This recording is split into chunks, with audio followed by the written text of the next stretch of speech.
A very good morning to all students. Once again, we are coming to introduce a new topic of class 12th accountancy. As you know very well, अभी हम लोगों ने एक chapter complete किया है, that is the second last chapter of part B, that is accounting ratio. उस पूरे chapter में we discuss a lots of ratios, approximately 21 to 25 ratios भी हम लोगों ने डिस्कस किए. Before the starting of this video, before the starting of this class, I want to request to each and every student कि 27 अगस्त का video जरूर देख लीजिएगा, क्योंकि उस वीडियो में मैंने बेसिकली आपको कुछ स्पेशल रेशियोज के बारे में भी एक्सप्लेन कराया, उसका सॉल्यूशन भी आपको प्रोवाइड किया. Sorry, this is a 28th video. You know very well, every day we prepared the 2 videos. हर दिन 2 वीडियोस बन रहे अकाउंटेंसीज के. तो ये 28 अगस्त का सेकंड वीडियो है, पार्ट बी वीडियोस है. पार्ट ए के वीडियोस में हम लोगों ने अकाउंटिंग रेशियोज की कुछ स्पेसिफिक रेशियोज पे भी डिस्कशन किया है, तो उसको प्रॉपरली समझ लीजिएगा. वो रेशियोज भी आपको हेल्प करेंगे इन फ्यूचर एग्जामिनेशन, तो उसको भी प्रॉपर नोट्स में रिकॉर्ड कर लीजिएगा. वो रेशियोज हैं आपके return on equity share capital, return on share holder fund, price earning ratio and earning per share. ये कुछ रेशियोज हैं जो आपको हेल्प करेंगे. आज नहीं हेल्प होगा तो फ्यूचर में आपको कहीं ना कहीं ये सारे रेशियोज हेल्प करेंगे ही करेंगे. सो 28 अगस्त का फर्स्ट वीडियो अकाउंटेंसी का देखना मत भूलिएगा, वो भी आप लोग प्रॉपरली देख लीजिएगा. एंड आई होप कि आप सब लोगों ने सारे क्वेश्चंस प्रॉपरली लगाए होंगे अकाउंटिंग रेशियोज के. सो before the completing the second last chapter of part B, let's we move to the last chapter of part B. The last chapter of part B is cash flow statement. The last chapter of part B, that is a cash flow statement. So let's we discuss it. What is cash flow statement? Basically, cash flow statement is a statement. Cash flow statement is a statement which shows the cash flows. नाम से ही clear है. What is cash flow statement? Cash flow statement is a statement which shows the flow of cash during the particular period. जैसे एक साल में हम लोगों ने बिगनिंग में, बिजनेस के बिगनिंग में कैश इंट्रोड्यूस किया, बिजनेस स्टार्ट किया, फिर बिजनेस में कई बार कैश आउटफ्लो हुआ होगा, कई बार कैश इनफ्लो हुआ होगा. कैश आउटफ्लो कैसे होता है?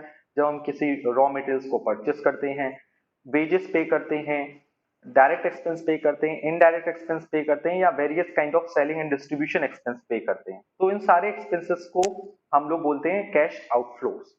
एंड कैश इनफ्लो मतलब जब हम गुड्स को सोल्ड करते हैं, सर्विस प्रोवाइड करते हैं, तो हमें क्या होता है? कैश इनफ्लोज होते हैं. यानी बेसिकली जो कैश फ्लो स्टेटमेंट है, ये हमें कैश के इनफ्लोज एंड आउटफ्लो के बारे में इंफॉर्मेशन देता है कि ड्यूरिंग अ पर्टिकुलर पीरियड, यानी कि सपोज लो 1 अप्रैल 2019 से 31 मार्च 2020 के बीच में कैश इनफ्लो कितना हुआ और कैश आउटफ्लो कितना हुआ. अगर कैश इनफ्लो हुआ तो किस किस तरीके से कैश इनफ्लो हुआ, और कैश आउटफ्लो हुआ तो किन किन तरीके से कैश आउटफ्लो हुआ. ये सारी चीजें हम एक स्टेटमेंट में, पर्टिकुलर स्टेटमेंट में रिकॉर्ड करते हैं. उस स्टेटमेंट का नाम होता है that is a cash flow statement. Okay, and this statement is prepared as per the guidance of accounting standard 3 revised. You know very well what is accounting standard. Accounting standard is a standard for accounting, जिसके बारे में आपने basically class 11 में properly पढ़ा है. What is accounting standard?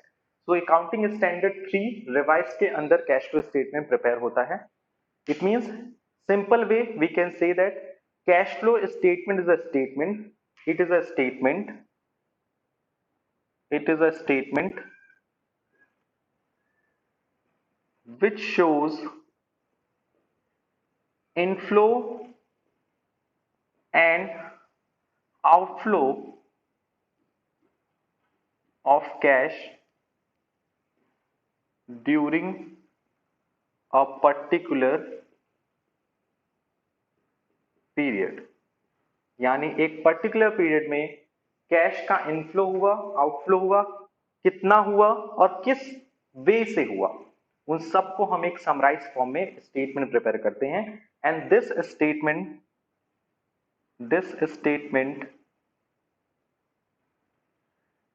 will be prepared as per rule of AS 3 revised. यानी जो statement है ये प्रिपेयर होता है किसके अकॉर्डिंग, जो AS3 का रिवाइज रूल है उसके अकॉर्डिंग ये AS3 हम प्रिपेयर, ये कैश फ्लो स्टेटमेंट हम प्रिपेयर करते हैं। So basically cash flow statement को हम थोड़े से आइडियल डेफिनेशन में डिस्कस करते हैं। कैश फ्लो स्टेटमेंट का जो आइडियल डेफिनेशन होता है वो ये होता है, cash flow statement is a statement, cash flow statement is a statement,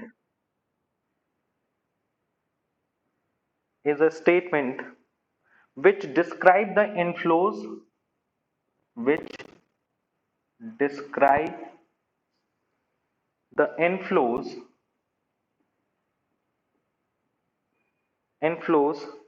that is the sources, inflows का मतलब पैसा किस सोर्स से आ रहा है, which describe the inflows that is the sources, and outflows, outflows का मतलब क्या होता है, uses of cash and cash equivalent, cash and cash equivalents,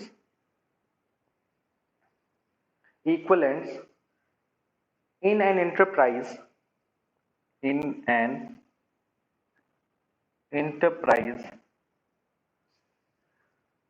during a specified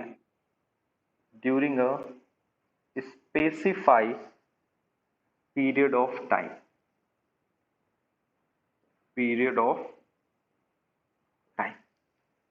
so basically what is accounting statement, what is cash flow statement, cash flow statement is a statement which describe करता है inflows यानी पैसा किस source से आएगा, and outflows यानी पैसा किस सोर्स में इन्वेस्ट होगा, of cash and cash equivalents यानी यहां हम सिर्फ किसकी बात करते हैं, कैश की। कैश का मतलब क्या होता है, cash and cash equivalent in an enterprise, किसी बिजनेस में during a specified period of time यानी किसी पर्टिकुलर पीरियड के। अब यहाँ आपको थोड़ा सा क्लियर करना पड़ेगा सर कि what is the meaning of cash in cash equivalents. तो कैश इन कैश इक्विवेलेंट का यहाँ मतलब आपको क्लियर करना पड़ेगा। So cash in cash equivalent का मतलब क्या होता है उसको हम लोग पहले समझा देते हैं। Cash and cash equivalent include, cash and cash equivalents include the following items. कौन कौन सी चीजें कैश एंड कैश इक्विवेलेंट्स में इंक्लूड होती हैं। The first term is cash in hand, जो पैसा हमारे पास इन हैंड के फॉर्म में अवेलेबल है, that is the cash in cash equivalents. Number second is cash at bank, मेरे बैंक अकाउंट में जितना पैसा है it will also consider in the cash in cash equivalent, as well as marketable securities. Marketable securities are those securities which are ready to converted into cash. So इन तीनों को तो आपको याद रखना है कि ये तीनों चीजें किसमें आएंगी, it will be considered under the cash and cash equivalents. So please make a proper notes in your copy. What is cash flow statement?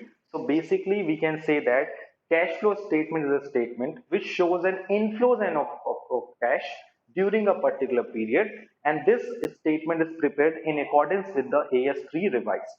Okay, in broad way we can say that cash flow statement is a statement which describes the inflow means source of the cash, and outflow that is the uses of cash, and cash means cash and cash equivalent यानी cash के साथ साथ वो सारी चीजें जो cash के equivalents हैं in an enterprises during a specified period of time. और कैश एंड कैश इक्विवेलेंट्स के अंदर क्या क्या चीजें आती है मैंने आपको फाइनेंशियल स्टेटमेंट में बहुत क्लियरली बताई थी। याद होगा आपको फाइनेंशियल स्टेटमेंट ऑफ कंपनी, उसमें मैंने आपको बहुत ही क्लियरली बताया था कि कैश एंड कैश इक्विवेलेंट्स में क्या आएगा।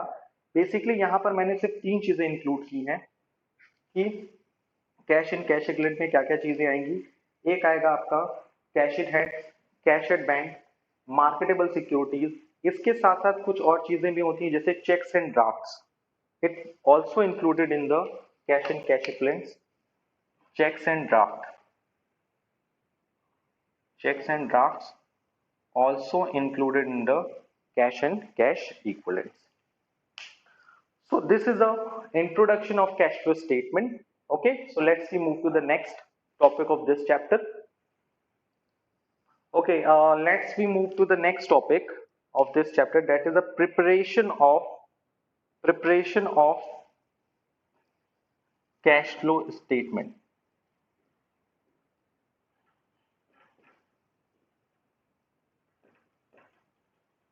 सो बेसिकली आपको पता है कि कैश फ्लो स्टेटमेंट किसके अकॉर्डिंग प्रिपेयर होता है? कैश फ्लो स्टेटमेंट प्रिपेयर होता है एज पर AS3 रिवाइज्ड के अकॉर्डिंग प्रिपेयर होता है.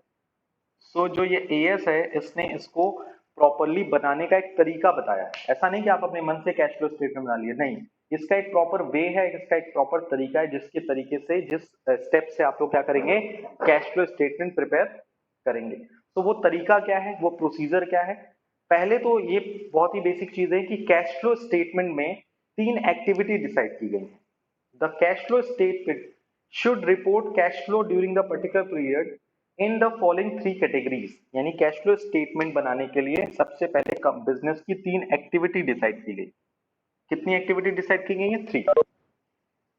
Okay, so cash flow statement बनाने के लिए बेसिकली कितनी एक्टिविटीज हैं? 3 एक्टिविटीज हैं. पहली एक्टिविटी डिसाइड की गई है, that is operating activity. Operating activities. Number second is investing activities, and number third is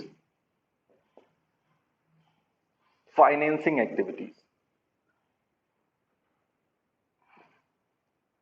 It means when we are talking about the preparation of cash flow statement, so first of all we have a sufficient knowledge about the activities of the business.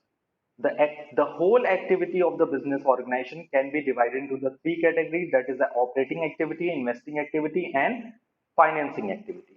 So one by one we discuss what is operating activity, what is investing activity, and what is financing activity. So what is operating activity? Any activity which are related to the operation of the enterprises, which are relation to the operation of business enterprise. You know very well, जब आप business को operate करते हो तो operate करने के लिए कई सारी एक्टिविटी उसमें इंक्लूड करते हो. वो सारी एक्टिविटीज को हम लोग कौन सी एक्टिविटी करते हैं? In this activity will be known as the operating activity. अब इन्वेस्टिंग एक्टिविटी क्या होती है? जब आप बिजनेस को रन करते हो तो कहीं पैसा अपना इन्वेस्ट भी करते हो, पैसा कहीं इन्वेस्ट कर दिया, ठीक है. सो investing activities are those activity which are related to the expenditure made for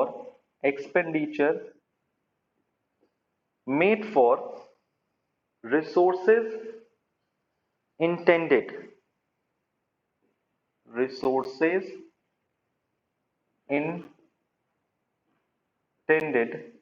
for generating future benefits and incomes. यानी आपको पता है कि जब आप पैसा क्या करते हो, बिजनेस करते हो, तो बिजनेस की day to day activity which are related to the operating activity of the business. Business को डे टू डे चलाने के लिए आप क्या करते हो? गुड्स परचेस करते हो, गुड्स को मैन्युफैक्चर करते हो, गुड्स को सेल करते हो. तो सेल से इनफ्लो होता है, और गुड्स को मैन्युफैक्चर करने से, रॉ मटेरियल्स खरीदने से, अदर एक्टिविटी करने से क्या होता है? पैसा इन्वेस्ट होता है, यानी पैसा आउटफ्लो होता है. ये पैसा इनफ्लो आउटफ्लो किस एक्टिविटी से होता है?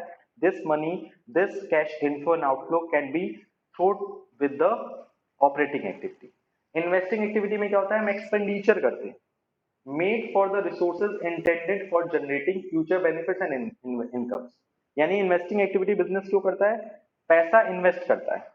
कैपिटल एक्सपेंडिचर जनरली होते हैं सारे एक्सपेंडिचर. तो ये पैसे इन्वेस्ट होते हैं और उससे हमें क्या होता है? फ्यूचर में बेनिफिट्स मिलता है. जैसे मैंने लैंड खरीद लिया, बिल्डिंग खरीद लिया, प्लांट खरीद लिया, तो ये सारी चीजें एक्टिविटी किसमें आता है? इन्वेस्टिंग में. ओके, तो इससे हमें फ्यूचर में क्या मिलता है? बेनिफिट मिलता है.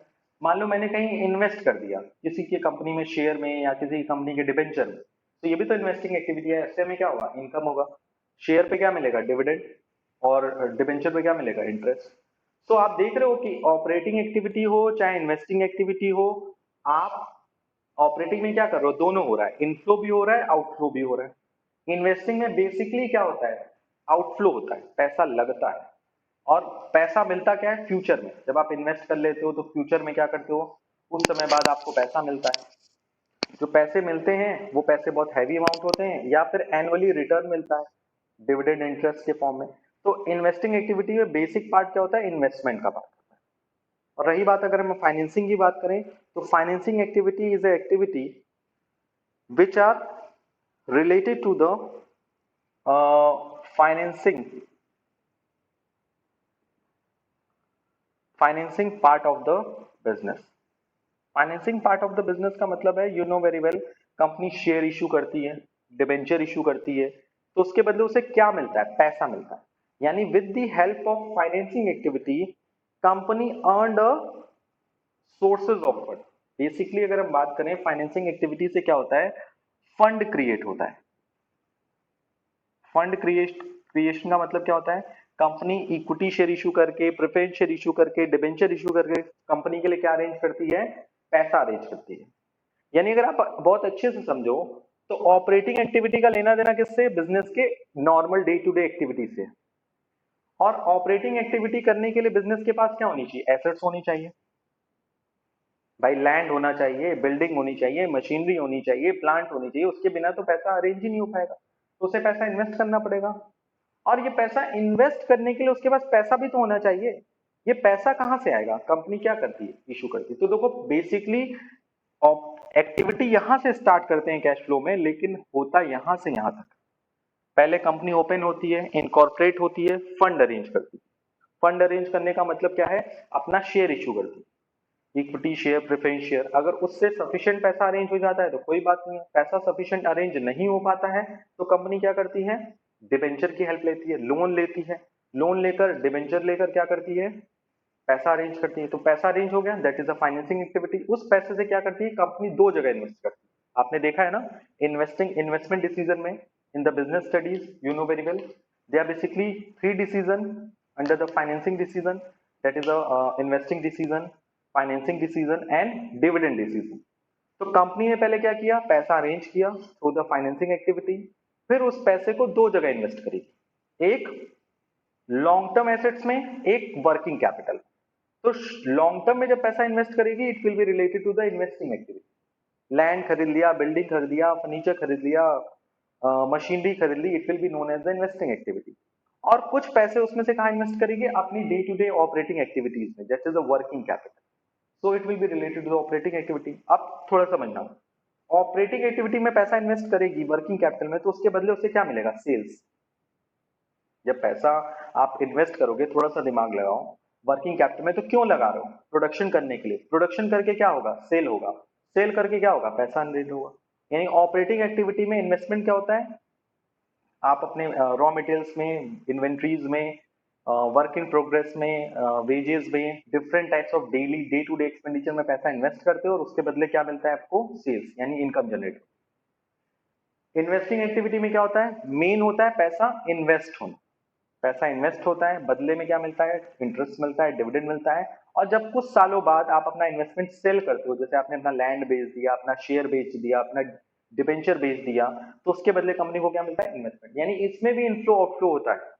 इसमें इनफ्लो आउटफ्लो कैसे होता है, इनफ्लो होता है सेल से, आउटफ्लो होता है प्रोडक्शन ऑफ गुड्स से, प्रोडक्शन ऑफ इन्वेंटरी से, प्रोडक्शन ऑफ प्रोडक्ट से।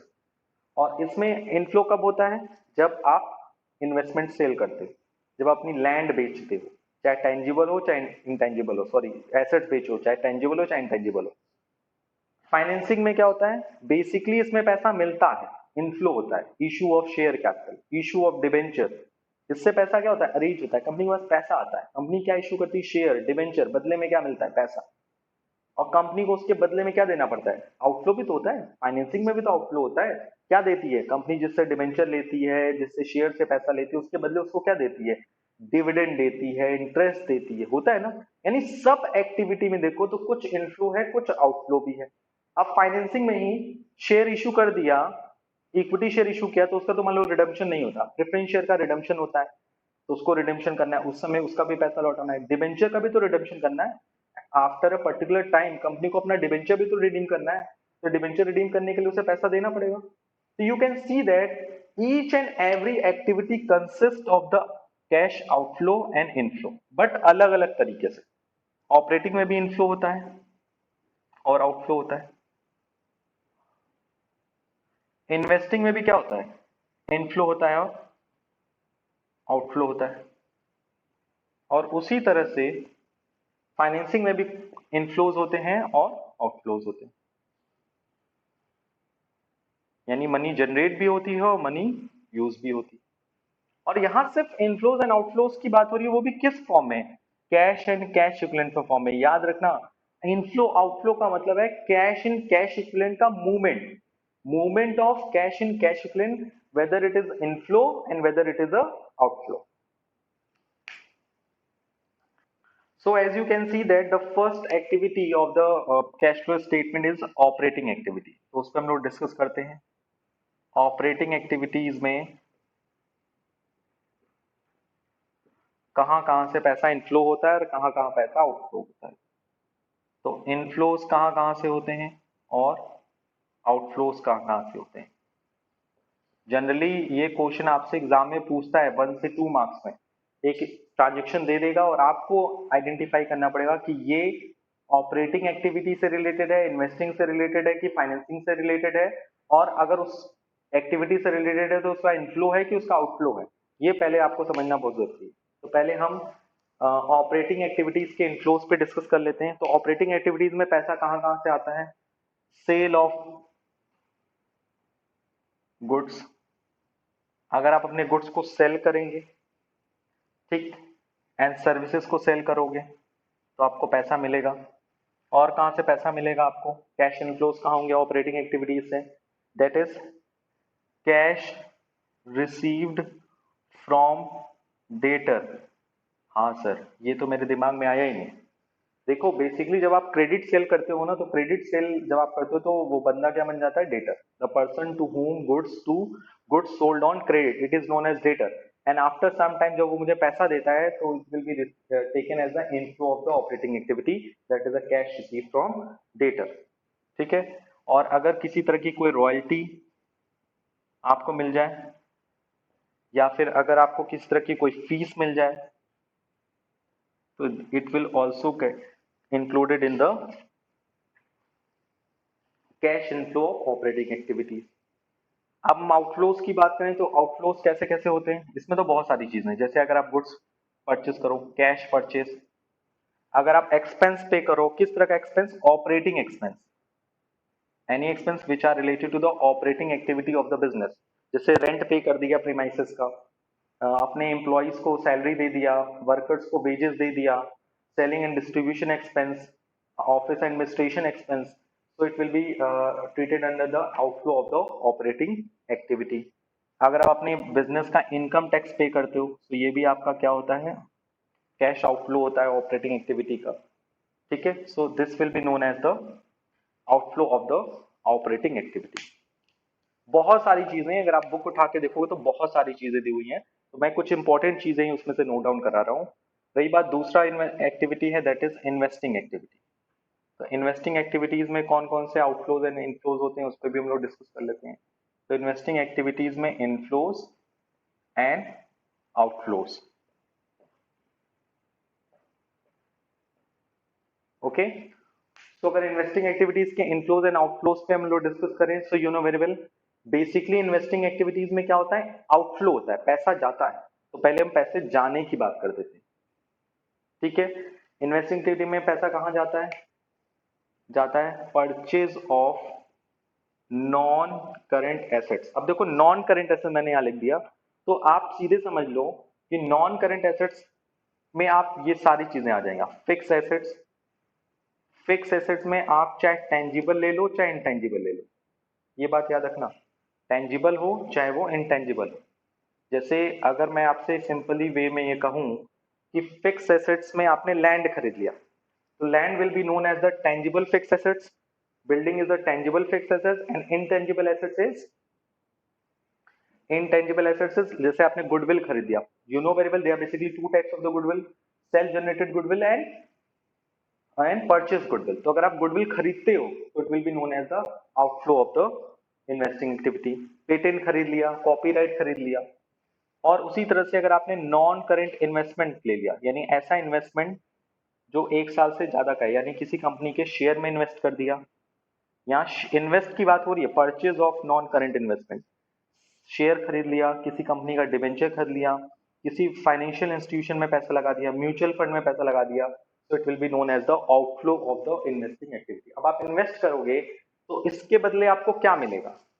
फिक्स एसेट, टेंजिबल इंटेंजिबल के हेल्प से आपको क्या मिलेगा? आप इससे बेनिफिट उठा सकते हो, लैंड को यूज कर सकते हो, लैंड बिल्डिंग को यूज कर सकते हो, बेनिफिट एंजॉय कर सकते हो। लेकिन अगर आप किसी कंपनी के शेयर, डिबेंचर और या किसी फाइनेंशियल इंस्टीट्यूशन में इन्वेस्ट करते हो तो बदले में आपको क्या मिलता है? सर इसके बदले हमें मिलता है इंटरेस्ट, बदले में मिलता है डिविडेंड, मिलता है ना। तो बेसिकली अगर आप इतना इन्वेस्ट करते हो तो बदले में आपको क्या मिलता है? एनुअली इंटरेस्ट मिलता है, एनुअली डिविडेंड मिलता है। तो जो आपको डिविडेंड या इंटरेस्ट मिल रहा है, it will be known as the inflow of the investing activity. Sir बस इतने इनफ्लोस है? नहीं। मान लो फ्यूचर में आपने अपना टेंजिबल इनटेंजिबल इन्वेस्टमेंट सेल कर दिया, तो उससे भी तो पैसा मिलेगा। Sale of fix assets and non current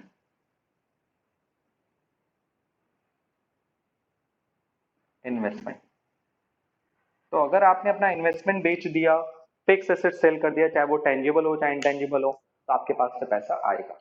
तो basically you can see that in your screen कि ऑपरेटिंग एक्टिविटी में क्या इनफ्लो और आउटफ्लो है और इन्वेस्टिंग में क्या इनफ्लो और आउटफ्लो है। अब हम लोग चलते हैं last.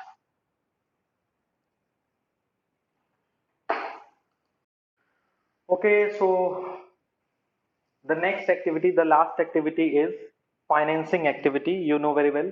In the financing activity में भी कुछ inflows होते हैं, कुछ outflows होते हैं। Basically financing activities में क्या होते हैं? Inflows होते हैं।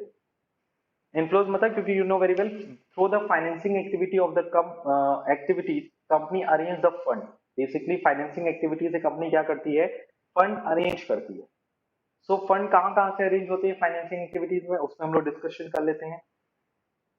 जब कंपनी शेयर इशू करती है, शेयर इशू करती है, issue of share, share issue करती है, या फिर डिबेंचर इशू करती है, ठीक है, या फिर लोन लेती है,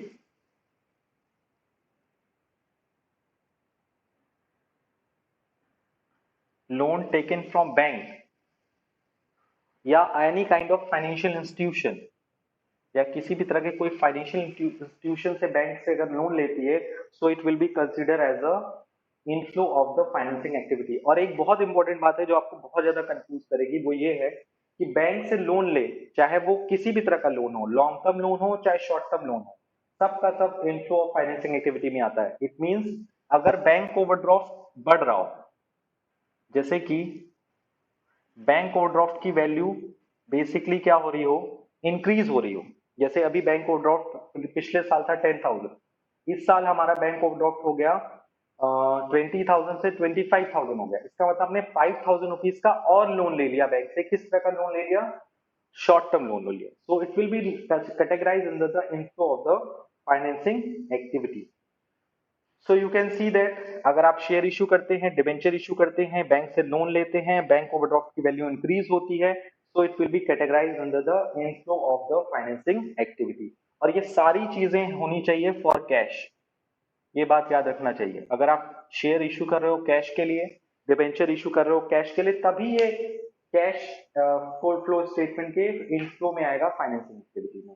क्योंकि अगर आप शेयर इशू कर रहे हो प्रॉपर्टी खरीदने के लिए, डिबेंचर इशू कर रहे हो किसी दूसरे के बिजनेस को खरीदने के लिए, तो इसको हम लोग cash and cash flow statement में कंसीडर नहीं करेंगे। क्यों नहीं करेंगे सर? क्योंकि यहाँ हम लोग पढ़ रहे हैं कैश फ्लो स्टेटमेंट। यहाँ मूवमेंट की बात तो हो रही है, लेकिन किसके मूवमेंट की बात हो रही है?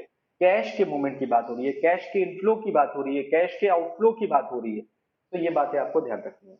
अब रही बात आउटफ्लो, क्या होगा?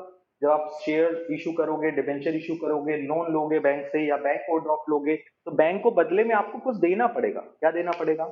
इंटरेस्ट देना पड़ेगा, डिविडेंड देना पड़ेगा, चाहे आप किसी भी तरह का शेयर इशू करो, इक्विटी करो, चाहे प्रेफरेंस करो, आपको पेमेंट करना पड़ेगा। या फिर आप रिडम्पशन करो। रिडम्पशन मतलब किसका रिडम्पशन करने की बात हो रही है? अगर आप रिडम्पशन करो शेयर का या फिर डिबेंचर का, तो ये सब चीजें किसमें आएंगी? Outflow of the financing activity में कंसीडर की जाएंगी। इसके साथ ही साथ जैसे बैंक ओवरड्राफ्ट की वैल्यू इंक्रीज हो रही है, तो ये क्या होगा? Inflow of financing activity. उसी तरह से अगर आप बैंक ओवरड्राफ्ट की वैल्यू डिक्रीज होगी, इसका मतलब आप लोग क्या कर रहे हो?